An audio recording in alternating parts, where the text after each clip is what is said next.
রথযাত্রা উপলক্ষে সকলকে শুভেচ্ছা। পুরী থেকে সরাসরি রথযাত্রা 2024।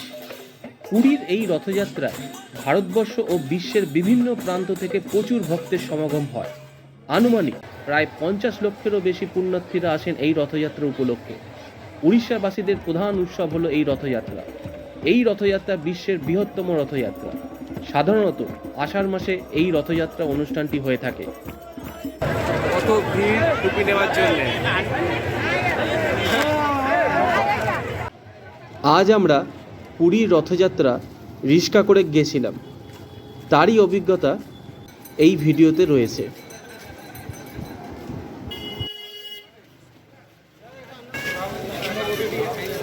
রথযাত্রা উপলক্ষে লক্ষ লক্ষ মানুষের সমাগম ঘটেছে এই পুরীতে।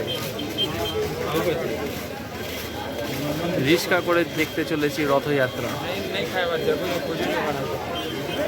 পুরীর বিভিন্ন স্থানেতে পুণ্যার্থীদের জন্য সেবামূলক ব্যবস্থা করা হয়েছে, ঠান্ডা পানীয় জলের ব্যবস্থা করা হয়েছে দেখা যাচ্ছে।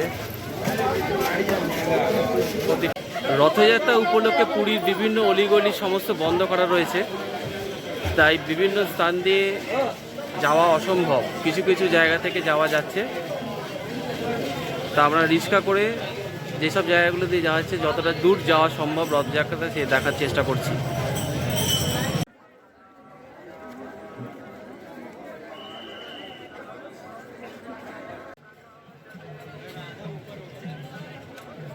জগন্নাথ দেব হলেন বিষ্ণুর রূপ। পুরীর জগন্নাথ মন্দির উড়িষ্যা রাজ্যে অবস্থিত। কথিত আছে রাজা ইন্দ্রদম্য পুরীর জগন্নাথ মন্দির তৈরি করেছিলেন। জগন্নাথ দেবকে বিভিন্ন রূপে পুজো করা হয়। যেমন নৃসিংহ রূপে, দারু ব্রহ্ম রূপে।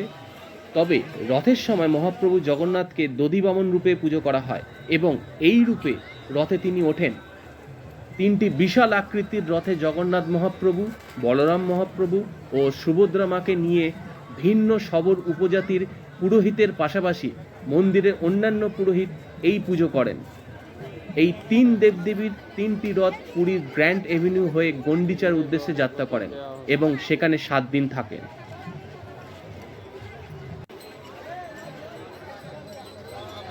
প্রতিটি রথে একটি করে সারথি এবং 4টি ঘোড়া থাকে। এই রথের বৈশিষ্ট্যও আছে, যেমন প্রতিটি রথের ভিন্ন নাম আছে। জগন্নাথ মহাপ্রভু রথের নাম নন্দী ঘোষ, বলভদ্র মহাপ্রভু রথের নাম তালোধ্বজ এবং সুভদ্রা মায়ের রথের নাম দর্পদলন। আবার জগন্নাথের রথের চাকা 16টি এবং রথের রং লাল ও হলুদ।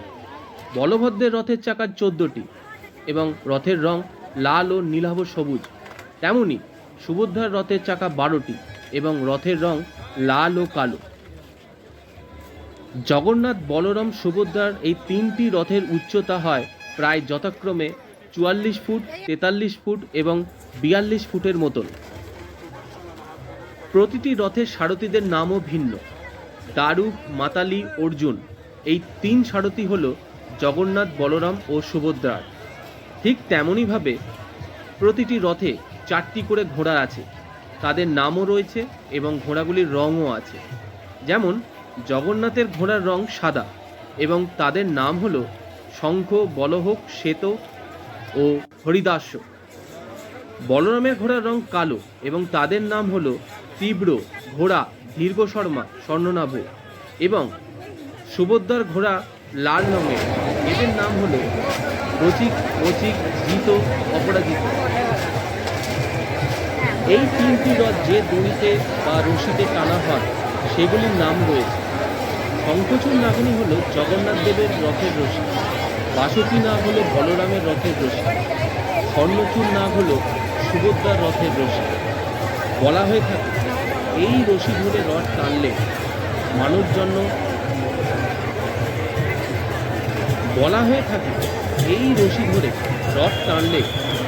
জন্ম সার্থক হয়। আর এই টানে লক্ষ লক্ষ লোকের সমাগম ঘটে পুরীর এই রথযাত্রায়। এই রথ তৈরি করতে প্রায় 2 মাসেরও মতো সময় লাগে।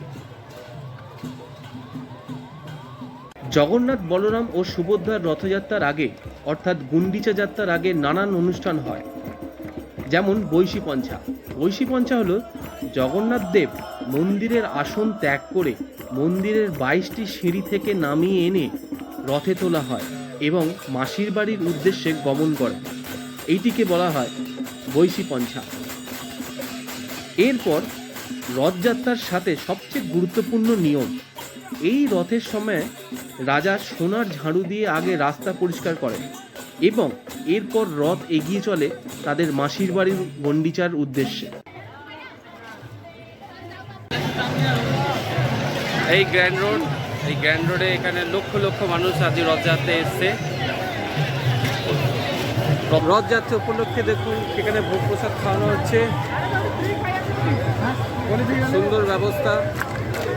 যারা দর্শনার্থী, যারা পুণ্যার্থী, তাদের জন্য সুন্দর ব্যবস্থা করা হয়েছে। ভোগেতে খাওয়ানো হচ্ছে, ভোগে খাওয়ানো হচ্ছে, সুন্দর ব্যবস্থা। আর ওইদিকে টুপি দেওয়া হচ্ছে এত চড়া রোদ্দুর। এই গ্র্যান্ড রোডের উপরে এখানে টুপি দেওয়া হচ্ছে, দেখুন টুপি নেওয়ার জন্য কত ভিড় টুপি নেওয়ার জন্য।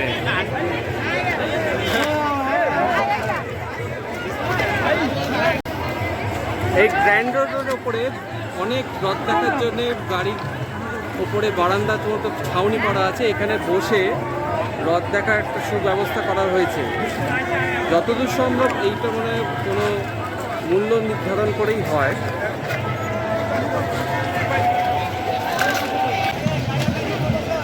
কত লোকের সমাগম ঘটেছে এই পুরীতে গ্র্যান্ড রোডের ওপরে, বিশাল চওড়া রাস্তায় গ্র্যান্ড রোড।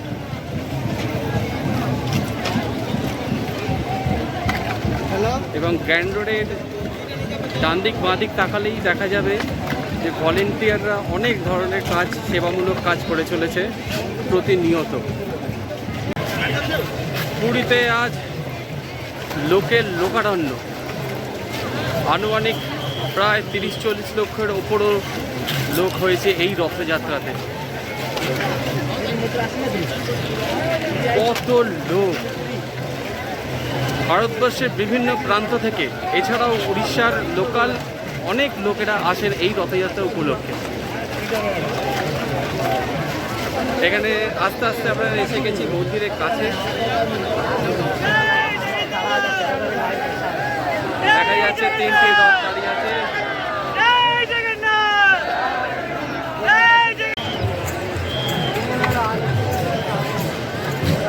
আমরা আস্তে আস্তে মন্দিরের কাছে চলে এসেছি।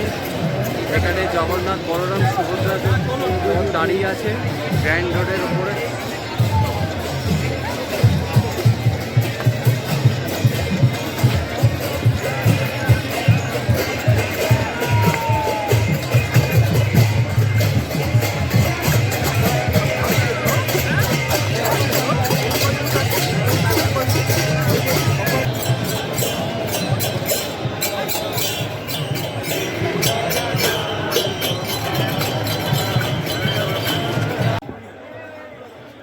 জগন্নাথ বলরাম এবং সুভদ্রার মূর্তিটি নিমকাঠ দিয়ে তৈরি হয়। পুরীতে সোজা রথ থেকে উল্টো রথ পর্যন্ত এই 7 দিন জগন্নাথ দেব, বলরাম প্রভু ও সুভদ্রা মা গন্ডিচা মন্দিরে অর্থাৎ তাদের মাসির বাড়িতেই থাকেন। বাহুড়া যাত্রার পর অর্থাৎ উল্টো রথের পর অনেক অনুষ্ঠান পালিত হয়, যেমন স্বর্ণবেশ, অধরাপনা, নীলাদ্রি বিজে। স্বর্ণবেশের সময় জগন্নাথ মহাপ্রভু, বলরাম মহাপ্রভু ও সুভদ্রা মাকে সোনার গয়নায় সজ্জিত করা হয়। তার পরের দিন হয় অধরাপনা। শেষ দিন নীলাদ্রি বিজয় অনুষ্ঠান পালিত হয়, অর্থাৎ লক্ষ্মীদেবী মানভঞ্জন করে রসগোল্লা উৎসব পালিত হয়। এরপর জগন্নাথ, বলরাম, সুভদ্রা মাকে আবার মন্দিরে নিজ নিজ স্থানে অধিষ্ঠান করেন। রথের সাথে মানবদেহের তুলনা রয়েছে। মানব শরীর হলো রথের মতো।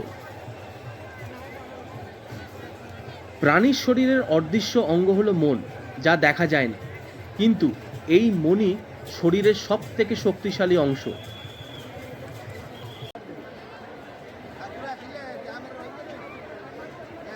পুরীর জগন্নাথ মন্দির 4 ধামের মধ্যে অন্যতম।